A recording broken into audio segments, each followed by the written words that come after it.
With our Clara Lobo. She joined the Cleveland Clinic Abu Dhabi recently, and she was in Portugal. She was the General Secretary of the European Society of Renal Anesthesia and Pain Management, and she had a great task in our institution to cover this acute to chronic, chronic to acute, transitional, name it. So lots of events and lots of moving topic in this field. Clara. Thank you very much. Please. Good morning, and thank you to all. Thank you for being here on a Sunday morning. First, thank you for the organization for having me. And well, avoiding more delays, let's just go straight ahead to my topic. My topic is: can regional anesthesia prevent chronic pain? So here is my disclosures. Here is my handle on the social media if you want to follow me. And yes, I was Secretary General of ESRA since 2019 to 2022. My coming to the Middle East kind of shortened my more, how can I say, executive way to work with ESRA, but I'm still connected, and this is a great organization that I really is very close to my heart. So moving on, we are in the era of pandemics. We all experienced the last one, but I think there are some of them that are silent, and we need to give them room and explore a little bit more, because this is a very, again, a very close topic to my heart. So the definition of chronic post-surgical pain or chronic post-traumatic pain was standardized in 2019. After the inclusion in the new ICD-11. This is a major step forward that will allow in the future studies to report its incidence with more accuracy. And it raises awareness for the condition as a disease rather than a merely symptom, and the need for specific treatment and management. How hard is the burden of this disease? There are health problems with a high morbidity, for example, and also financial issues with a big impact in the costs to the individual, with all the humanitarian burden, like lack of energy, the productivity stress, psychological stress and suffering, and also big costs for the society. As you can see here on the left side, CPS burden can go as much as $40,000 per patient per year. And it includes, in a global scale, around $471.5 to $943 billion per year. So we're kind of talking about a big amount of financial burden. And goodbye money. So during my presentation, I will focus mainly on the chronic post-surgical pain. So the incision may involve all three types of pain: nociceptive, inflammatory, and neuropathic. Upon activation of the surgical injury, peripheral nociceptors, the peripheral nociceptors fire impulses, activating the pathways in the spinal and supraspinal areas of the central nervous system. The response to surgical stimuli also includes changes in gene expression in the cell bodies of the peripheral nociceptors, including the dorsal root ganglion, which underlies more lasting excitability and transmission of the nociceptive signal.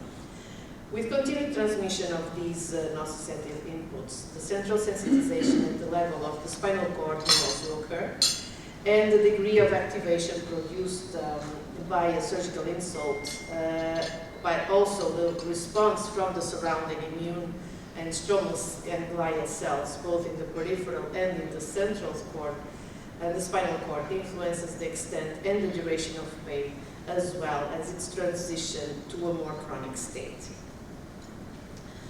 The timing events and risk factors contributing to development of CPSP, and with the assessment and treatment to prevent chronic postoperative pain. So there are several points here in this timeline where an intervention could influence the final result. Several factors from the periods before, during, and after surgery have been identified across the different studies. But the evidence, unfortunately, is still not conclusive. The risk factors involved in the transition from acute to chronic pain differ from factors involved in maintaining the pain once it becomes established. So it is important to assess the resolution of pain at multiple time points after surgery, as well as the type of pain that persists. And usually the type of pain that persists is neuropathic pain. The objective is to find the final combination of minimally invasive surgical technique, adjusting for the biopsychosocial patient factors, and using the multimodal analgesic techniques that include regional anesthesia that may be more effective at preventing the development of chronic post-operative pain. The early identification of risk factors, as you can see here in the diagram, can allow the risk stratification and the implementation of preventive treatment strategies before the patient comes to have the surgery. The risk factors involved in the transition from acute to chronic pain differ from factors involved in maintaining the pain. Therefore, it is important to assess the resolution of pain at multiple time points after surgery.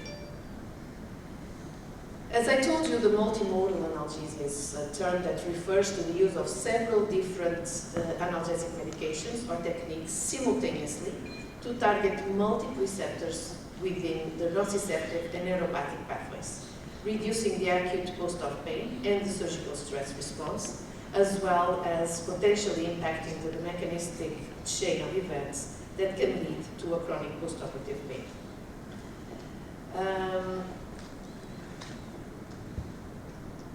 Perioperative regional anesthesia remains one of the most important tools in the multimodal analgesic toolbox, blocking injury-induced activation and sensitization of both the peripheral and the central nervous system. So regional anesthesia includes central and peripheral blocks, and also is there explicit as local infiltration analgesia. Between the central you have the spinal and epidural, and the peripheral you have nerve plexus and also the fascial flanks.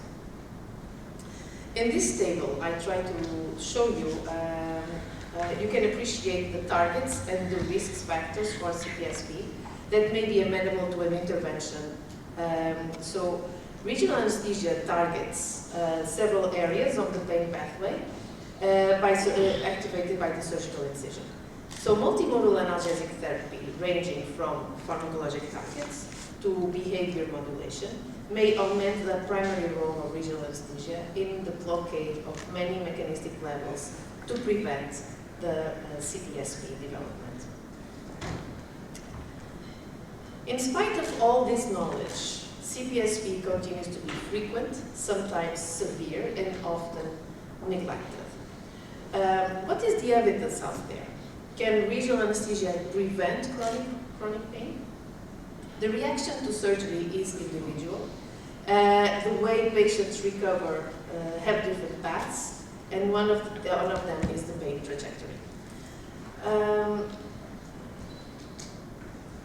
So here, the risk of developing CPSP varies from 5% after minor surgery to 50% from including frontal limb pain or post-mastectomy pain.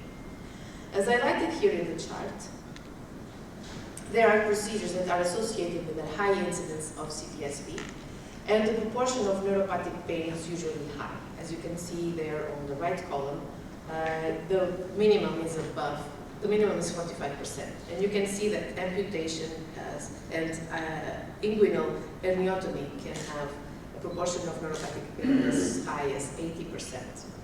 And inguinal amniotomy is quite simple and low, minimally invasive procedure.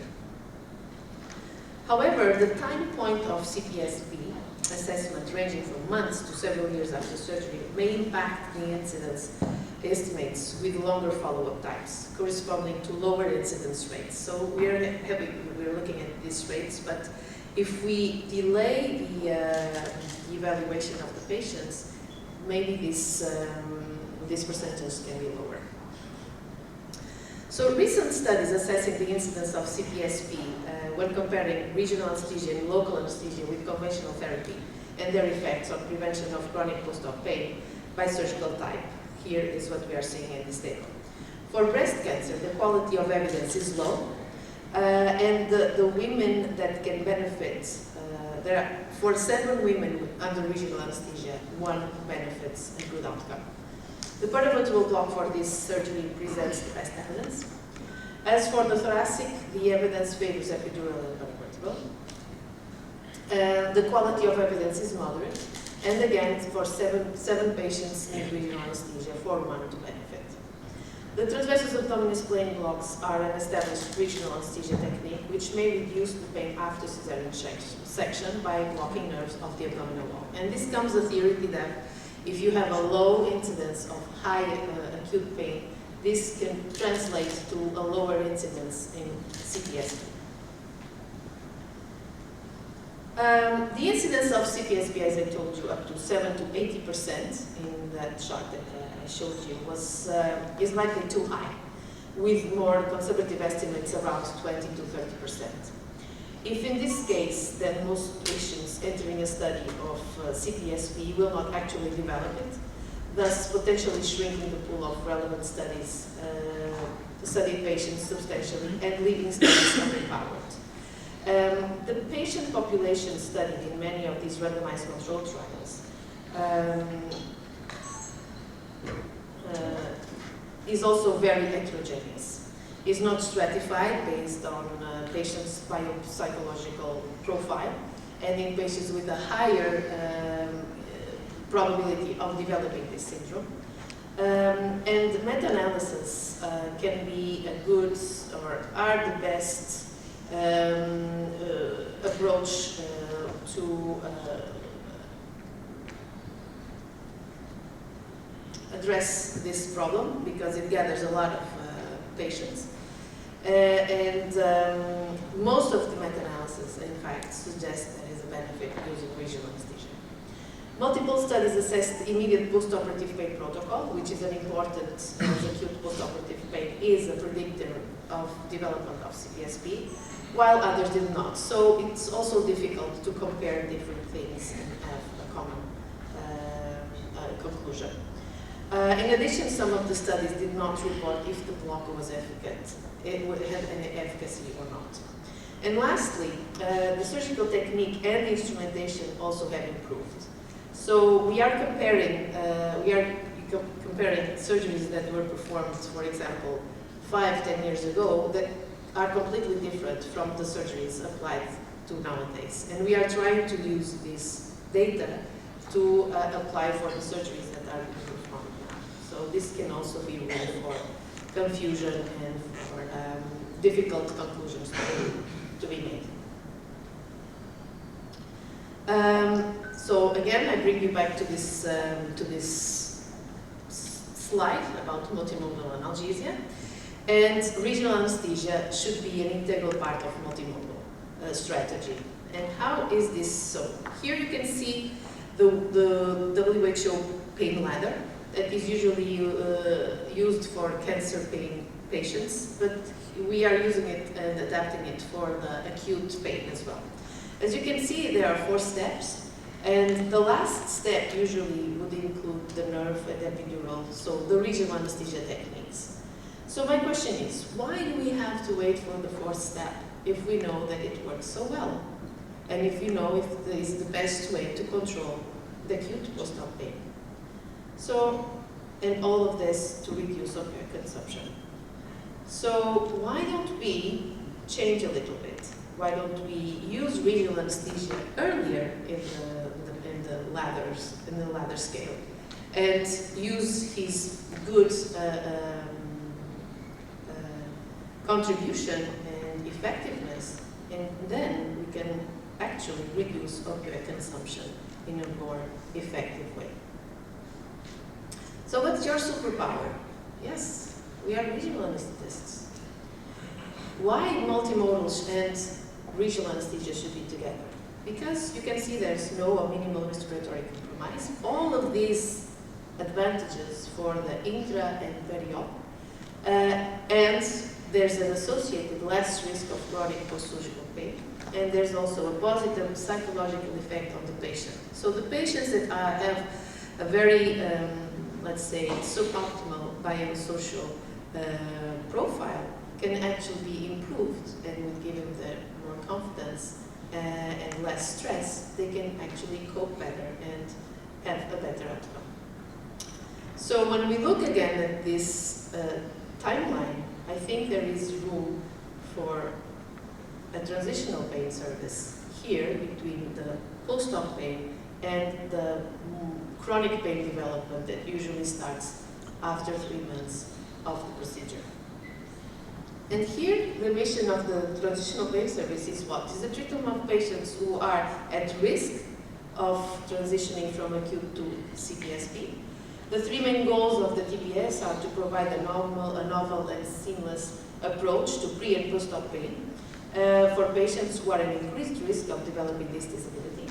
They manage the opioid medication for medically complex patients post-discharge, and also to improve coping and functioning in order to ensure a high quality of life as possible after surgery. So my takeaway messages are the ability of regional anesthesia to target many areas of the surgical induced pain pathways makes it a powerful tool in reducing neural activation from surgical injury, making the centerpiece of a well-rounded multimodal approach. Most studies have varied depending on the surgical procedure performed, the patient sample, the definition of chronic post-op pain used, and the measures tools used for pain outcomes. While regional anesthesia targets several important aspects of the mechanistic pathway leading to chronic post-operative pain, evidence for its efficacy is still mixed, possibly owing to the heterogeneity of the risk profiles within the surgical patients, but also to variation in techniques and medications reported in the literature. Recently, regional anesthesia showed that regional anesthesia may reduce post-operative opioid consumption, especially among patients with high baseline catastrophizing pain. And I think a clear understanding of when to apply and for who we should apply these techniques most likely will be beneficial, will allow a more targeted prevention of chronic pain, post-operative pain. Larger randomized controlled trials that include high-risk patients are needed for better assess of the efficacy of regional anesthesia in the prevention of chronic post-op pain. And future studies should also assess the impact of the variety of factors, including the biosocial variables, which may be assessed preoperatively on the prevention of and the efficacy and the preventative efficacy of CPSP. And with this is my final slide. Before I finish, I would like to invite you for the 6th World Congress of Regional Anesthesia and Pain Medicine that will happen next September in Paris under the sponsorship of ESRA, as you know, my society close to me. So I'll be available for any questions that you may want to address me. Thank you. Yes, please. Question there. Madam, you mentioned about the transitional pain services, which we need to have for the patients who are at high risk of developing a chronic pain. So basically, in our set of patients, the patients who have started with a chronic pain, they do come directly to the chronic pain OPD or a chronic pain clinic. How will this transitional pain services help in changing? Well, the thing is that this service would most like have a, let's say, you know, like an octopus, okay? It has several tentacles, and one of these tentacles is on the PAT, the pre-anesthesia consult. And here, it would be the first line where we would appreciate the risk stratification of these patients. So there are some flags that can identify these patients, and once they have all these risk factors, they can be signaled or at least approached in a more effective way in terms of providing them the tools they need to go all the phases of the perioperative period, all of them targeting the low consumption of opioids and the better control of the acute pain, being with regional anesthesia techniques, or being that the patient is early identified, and if he has a very high profile in terms of depression, in terms of catastrophizing, be in a kind of a modulated or integrated in a psychological program that might help him, to overcome this profile, for example. Other areas that can be useful is the post-op area, where the patients that have a high consumption of opioids or have a high level of pain can be also marked and approached by the transitional pain service in order to provide them good or a better evaluation and treatment, more tailored for those specific needs, also to have an optimal outcome and reduce the consumption of opioids and also the incidence of the CPS. Thanks. Yes, question? Thank you for your very nice presentation, Thank you. Clara. It's a little bit something from the past, but when the technology made it possible in the last century to record the PCA, the patient-controlled anesthesia for post-operative pain, we had a lot of recordings, and it was observed that patients who had a minor operation, any type of operation in a certain segment,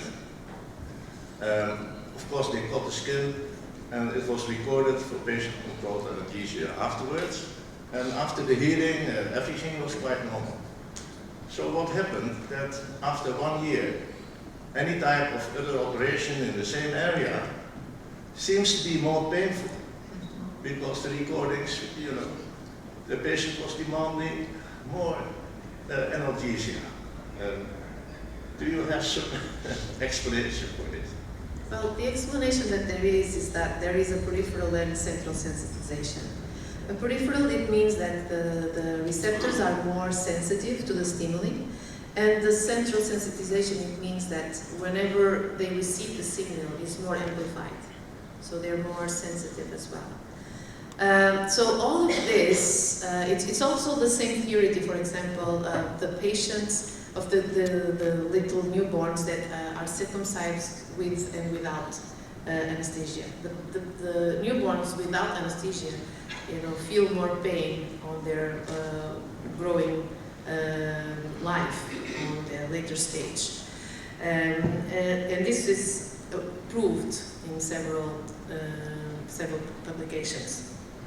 So more or less, I think is the same theory applied, is the same thing. So using the regional anesthesia would actually try to block these signals to be captured and transmitted to a higher level to the central neuraxial, to the central nervous system, and by that modulating the peripheral and the central system. Interesting. Thank you. We heard yesterday a great talk on the DRG, which is considered as the switchboard to go up to the central compartment. When you look at the regional anesthesia and all the multimodal approaches that we have, it's sometimes forgotten, this area where really everything passes through. What do you think? How can we help with that? Well, I think it's like a gate. It's like a frontier. When we pass that frontier, and at this gate, maybe we could have good opportunity to intervene and actually modulate to higher levels. Honestly, there are not much studies considering this approach so specific.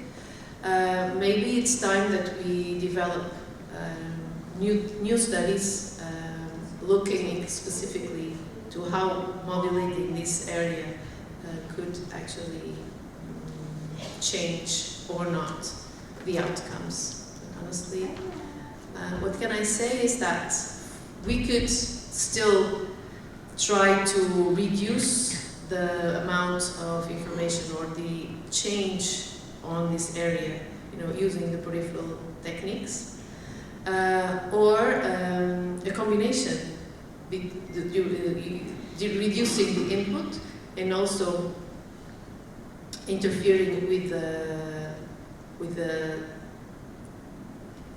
descending pathways, using strategies that would intervene on these specific areas. But honestly, I don't have a good answer for you, sorry. Okay, I think this is, yeah, Dr. Shaban, last.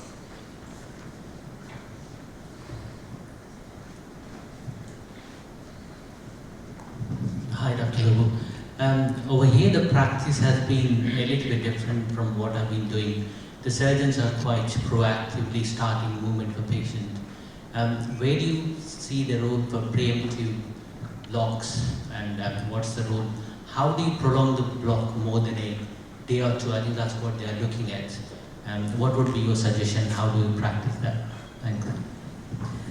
Well, the level of pain before the traumatic act sometimes exists. And the fact that it exists before the surgical procedure, that also could undermine your role, because the pain is already there. But most of the times when you are considering the surgical procedure, the pain may not be there, and that is a way that you can modulate. So in a preemptive way, that means that you are blocking all the pathways that could transmit the information. And although it's very difficult to prove, there are some studies that actually prove that there is some preemptive pathways that we can use. For example, the use of the paracetamol and NSAIDs before the surgical procedure, and that's why we all try in all the, for example, the prospect group and other recommendations, they all send the information that the blocks should be established before the surgical incision. And I think this is a preemptive way to block and to modulate the pain after the procedure or after the surgery. As for the maintaining the analgesia, you have several ways. You have the adjuvants, for example, dexamethasone, or sometimes dexmedetomidine, clonidine, and that could prolong the block. Or you can use catheters, for example. So the placing of a catheter can, make it possible to prolong the block as you prefer. And the way to block it as well. So you can block it continuously, with a continuous infusion, or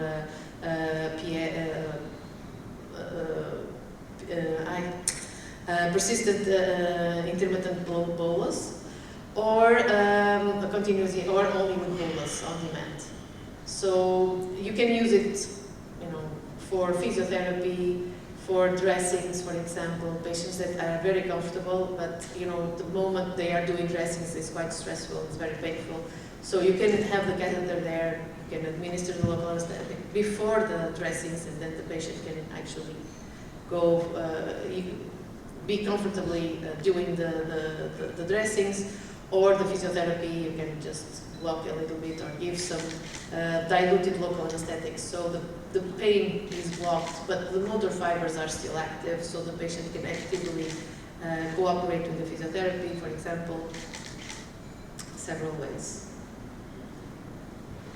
Okay, so Clara, we have a small certificate of appreciation with a nice picture.